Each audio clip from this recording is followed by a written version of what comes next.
بسم اللہ الرحمن الرحیم۔ السلام علیکم، آپ دیکھ رہے ہیں الف نیوز اور میں ہوں آپ کے ساتھ ماجد علی۔ شامل کرتے ہیں آج کی one line headlines. Pakistan Tehreek Insaf P T I نے 14 اگست کو اسلام آباد میں جلسہ کرنے کا فیصلہ کر لیا۔ ذرائع کے مطابق P T I chairman Imran Khan کی زیر صدارت سیاسی کمیٹی کا اجلاس ہوا، جس میں موجودہ سیاسی صورتحال پر غور کیا گیا۔ اجلاس میں اسلام آباد میں جلسے کے اعلان سے متعلق مشاورت بھی کی گئی۔ اجلاس میں اراکین اسمبلی کے استعفوں سے متعلق پی ٹی آئی کی قانونی حکمت عملی پر بریفنگ دی گئی۔ ذرائع کے مطابق تحریک انصاف کی سیاسی کمیٹی کے اجلاس میں 14 اگست کو اسلام آباد میں بڑا جلسہ کرنے کا فیصلہ کیا گیا۔ غزہ پر ایک بار پھر اسرائیلی جارحیت، 15 فلسطینی شہید۔ غزہ پر ایک بار پھر فلسطینی جارحیت جٹ طیاروں کی بمباری سے فلسطینی کمانڈر اور 5 سال کی بچی سمیت 15 فلسطینی شہید اور 75 زخمی ہو گئے۔ غیر ملکی میڈیا کی رپورٹ کے مطابق اسلامک جہاد نے شدید رد عمل کا اظہار کرتے ہوئے اسرائیلی فضائی حملے کو اعلان جنگ قرار دے دیا۔ رپورٹس کے مطابق جوابی کارروائی میں اسرائیل پر 100 سے زائد راکٹ فائر کیے گئے۔ اسرائیلی فوج غزہ میں ہفتہ بھر جنگ کی تیاریاں کر رہی ہے۔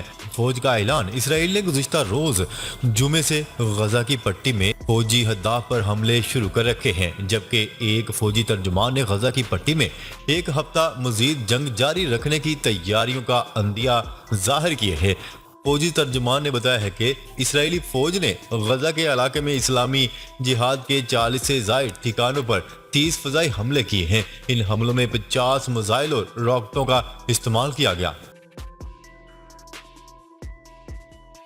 فلسطین پر اسرائیلی حملہ قابل مذمت ہے۔ عرب پارلیمنٹ۔ عرب کے قانون ساز ادارے عرب پارلیمنٹ نے غزہ پر اسرائیلی جارحیت کی مذمت کی ہے۔ اسرائیلی مذمت کا اظہار ایک بیان میں کیا گیا جو ہفتہ کے روز سامنے آیا۔ سعودی خبرساز ادارے کی رپورٹ کے مطابق عرب پارلیمنٹ نے اسرائیلی قابض اتھارٹی پر الزام عائد کرتے ہوئے کہا ہے کہ اس کے نتیجے میں وہ اسرائیل کی طرف سے فلسطینی لوگوں کے لیے خطرناک جنگ دیکھ رہے ہیں۔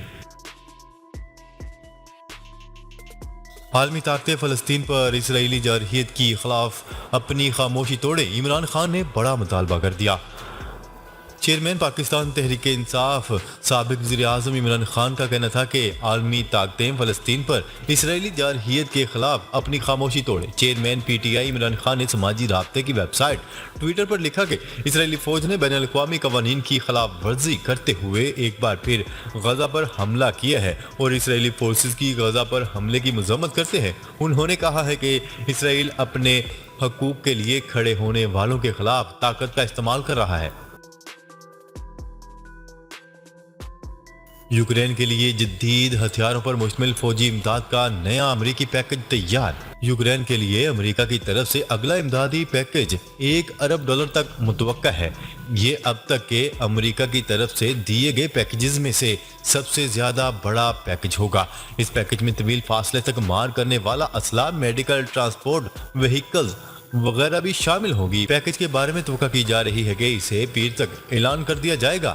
24 فروری سے روس کے یوکرین پر حملے سے لے کر اب تک امریکہ کی طرف سے یوکرین کو $8.8 ارب کی امدادی رقم دی جا چکی ہے۔ اسرائیل کا آئرن ڈوم فیل، استقامت کے جوابی حملوں میں 8 اسرائیلی زخمی۔ اسلامی استقامتی محاذ کے جوابی راکٹ حملوں کا مقابلہ کرنے میں اسرائیل کا آئرن ڈوم ناکام رہا اور ان راکٹ حملوں میں زبردست سینسرشپ کے باوجود اب تک 8 اسرائیلیوں کے زخمی ہونے کی اطلاعات سامنے آئی ہیں۔ ذرائع کا کہنا ہے کہ زخمی ہونے والوں کو ہسپتال میں داخل کروایا گیا ہے۔ استقامت کے راکٹ حملوں میں صہیونیوں میں افراتفری پھیل گئی اور وہ محفوظ مقامات اور بنکروں میں پناہ لینے کے لیے نکل بھاگے۔ میانمار کے فوجی حکمران پر بڑی پابندی عائد۔ میانمار کے فوجی حکمران کی آسیان کے اجلاس میں شرکت پر پابندی عائد کر دی گئی۔ آسیان ممالک نے متفقہ فیصلہ کیا ہے کہ امن منصوبے میں پیش رفت تک میانمار کے حکمران پر پابندی عائد رہے گی۔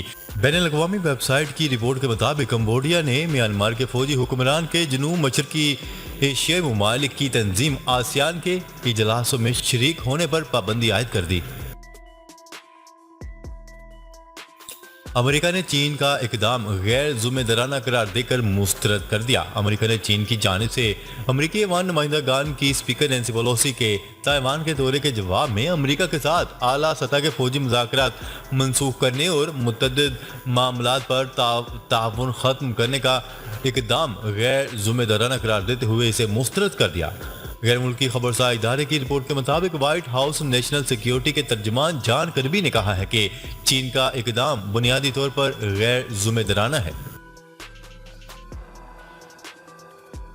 تائیوان کی وزارت دفاع کے نائب سربراہ کی اچانک موت۔ تائیوان کی وزارت دفاع کے ریسرچ ڈیولپمنٹ یونٹ کے نائب سربراہ انتقال کر گئے۔ تائیوان کے سرکاری میڈیا کی رپورٹ کے مطابق ریسرچ ڈیولپمنٹ یونٹ کے نائب سربراہ آج صبح ہوٹل کے کمرے میں مردہ پائے گئے۔ ریسرچ یونٹ کے نائب سربراہ کو دل کا دورہ پڑا جس سے وہ جانبر نہ ہو سکے۔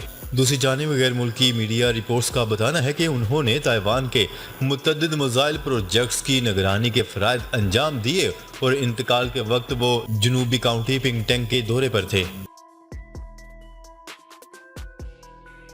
ٹویٹر خرید و فروخت تنازع۔ ایلن مسک نے ٹویٹر پر فراڈ کا الزام عائد کر دیا۔ Social media plate form Twitter کی جانب سے اسپیس ایکس کے بانی ایلن مسک کے خلاف دائر درخواست کا جواب ایلن مسک نے عدالت میں جمع کروا دیا۔ ایلن مسک نے عدالت میں ٹویٹر پر فراڈ کا الزام عائد کیا اور موقع اختیار کیا کہ ٹویٹر کی جانب سے معاہدے سے قبل بزنس کے حوالے سے انہیں دی گئی معلومات غلط اور گمراہ کن تھیں۔ ان کا کہنا تھا کہ ٹویٹر پر حقیقی صارفین کے حوالے سے انہیں غلط اعداد و شمار دیے گئے تھے۔ اصل تعداد کئی گنا کم ہے۔ اب فراڈ سے سامنے آنے کے خوف سے ٹویٹر ان پر درست معلومات تک رسائی کے راستے بند کر رہا ہے۔ ہیلی کاپٹر حادثہ۔ عالمی رہنماؤں کا army chief general Qamar Javed Bajwa سے واقعے پر اظہار افسوس۔ عالمی رہنماؤں نے army chief general Qamar Javed Bajwa کو ٹیلی فون کر کے بلوچستان میں ہیلی کاپٹر کے واقعے پر افسوس کا اظہار کیا ہے۔ پاک فوج کے شعبہ تعلقات عامہ ISPR کے مطابق army chief general Qamar Javed Bajwa کو متعدد عرب امارات کے صدر شیخ محمد بن زید ال نہیان نے ٹیلی فونک رابطہ کیا۔ ISPR کے مطابق ٹیلی فونک گفتگو میں لسبیلا میں ہیلی کاپٹر کے حادثے میں قیمتی جانوں کے المناک نقصان پر گہرے دکھ اور افسوس کا اظہار کیا۔ متحدہ عرب امارات کا پاکستان میں $1 ارب کی سرمایہ کاری کا اعلان۔ متحدہ عرب امارات نے مختلف اقتصادی شعبہ جات میں پاکستانی کمپنیوں میں $1 ارب کی سرمایہ کاری کرنے کا اعلان کر دیا۔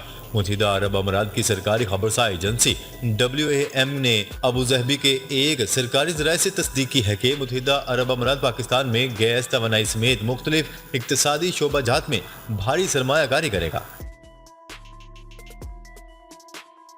پاک بحریہ کے جہاز PNS تیمور کا دورہ ملائیشیا۔ پرتپاک استقبال۔ پاک بحریہ کے جہاز PNS تیمور کا ملائیشیا کا دورہ۔ ملائیشیا کے نیول بیس آمد پر پاکستانی سفارتی حکام اور میزبان بحریہ نے جہاز کا پرتپاک استقبال کیا۔ ترجمان پاک بحریہ کے مطابق جہاز کے کمانڈنگ آفیسر نے میزبان حکام سے اہم ملاقاتوں میں باہمی دلچسپی کے امور اور دو طرفہ بحری تعاون پر تبادلہ خیال کیا۔ پاک بحریہ کے افسران نے رائل ملیشین نیوی کی مختلف تنصیبات کا بھی دورہ کیا۔